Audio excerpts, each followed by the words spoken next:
Hello friends, আমি স্বপ্না তোমাদের সামনে নিয়ে আসলাম নতুন আরও একটি ব্লগ। তো কেমন আছো সবাই? আশা করি খুব ভালো আছো, আর তোমাদের আশীর্বাদে আমি ভালো আছি। তো যাচ্ছি কোথায় সেটাই ভাবছো, তাই তো? যাচ্ছি কিন্তু বাপের বাড়ি। তো এবছরে জামাই ষষ্ঠীতে বাপের বাড়ি যাওয়া হয়নি, তো কি কারণ সেটা তো সবটাই তোমাদেরকে শেয়ার করব। তো শোনো, আমি শেয়ার করতে থাকি, তোমরা একটু শুনতে থাকো। তো এদিকে মার মনটা খুব খারাপ হয়ে গেছে জানো তো।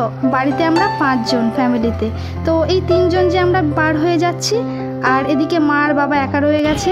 তো বাবা বাজারের দিকে গেছে আর মা বাড়িতে একলাই পড়ে গেল জানো তো। তো মা মানে চলে আসলে, বাড়ির থেকে চলে আসলেই মা বলে ফোন করে যে সোনাটার জন্য খুব মন কিরাম করছে। কি বলো তো, সোনা বড় হয়ে গেছে তো, আর ওর যে মুখের পাকা পাকা কথা, এইগুলোই যেন ঘরটাকে আলোকিত করে রাখে। তো চলো, কি কারণ সেটা তো এবারে বলতে শুরু করি। তো জামাই ষষ্ঠীতে যাওয়ার 3 বোনের খুব ইচ্ছা ছিল, তো মেজদির মেয়ের শরীরটা একটু খারাপ হওয়াতে আমরা যেতে পারিনি জানো তো। তো মেজদি যায়নি, বড়দি যায়নি, আর আমি একা গিয়ে কি করব বলো? একা না একদম ভালো লাগে না। 3 বোন যখন এক জায়গায় হই, সত্যিই খুব আনন্দ লাগে।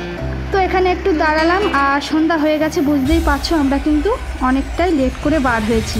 এখান থেকে একটু মিষ্টি নিয়ে নিই, আর বাকি কথা বাড়ি গিয়ে হবে, সঙ্গে থেকো। তো বাবার বাড়িতে চলে এসে একটু চোখে মুখে জল দিলাম, আর প্রচণ্ড গরম রাস্তায়, আর খুব গাড়ি ঘোড়া চলেছে আজকে, খুব কষ্ট হয়ে গেছে। তো চলো দেখি সন্ধ্যাবেলা টিফিন কি খাওয়া যায়। আর সোনা দেখো কি করছে, চলো দেখাই। বাবা মা কি করছে সবাইকে একটু দেখিয়ে নিই। আর আমার ভাইটা দেখো, পাগল ভাই, কেমন দাড়ি চুল কাটে না, কিভাবে রয়েছে দেখো শুধু একটু।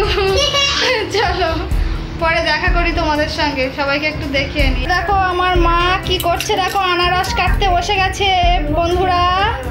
আর আমার বাবা দেখো টিভি দেখছে। এটা হচ্ছে আমার বাবা পিতাশ্রী, এই যে টিভি চলছে তাই টিভি দেখছে। চলো সোনাকে দেখায়।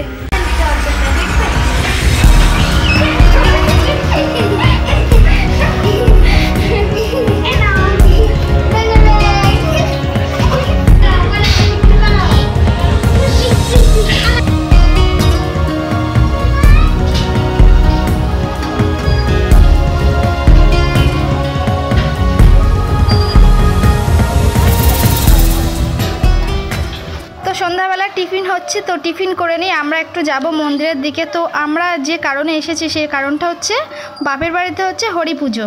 তো হরি পুজো উপলক্ষে 3 বোন এক জায়গায় হব। তো আমি আগাম চলে এসেছি জানো তো। বড়দি মেজদিরা কিন্তু নাম যেদিন চলবে সেই দিন আসবে। তো এখানে সন্ধ্যাবেলায় অধিবাস শুরু হয়ে গেছে, আর মা, আমি, সোনা, তোমাদের দাদা ভাই, এমনকি আমার বাবাও চলে এসেছে অধিবাস শুনতে। তো চলো আজকে মিনি ব্লগটা এতটুকুই ছিল। টাটা, দেখা হচ্ছে নেক্সট ব্লগে, সঙ্গে থেকো, সবাই সুস্থ থেকো।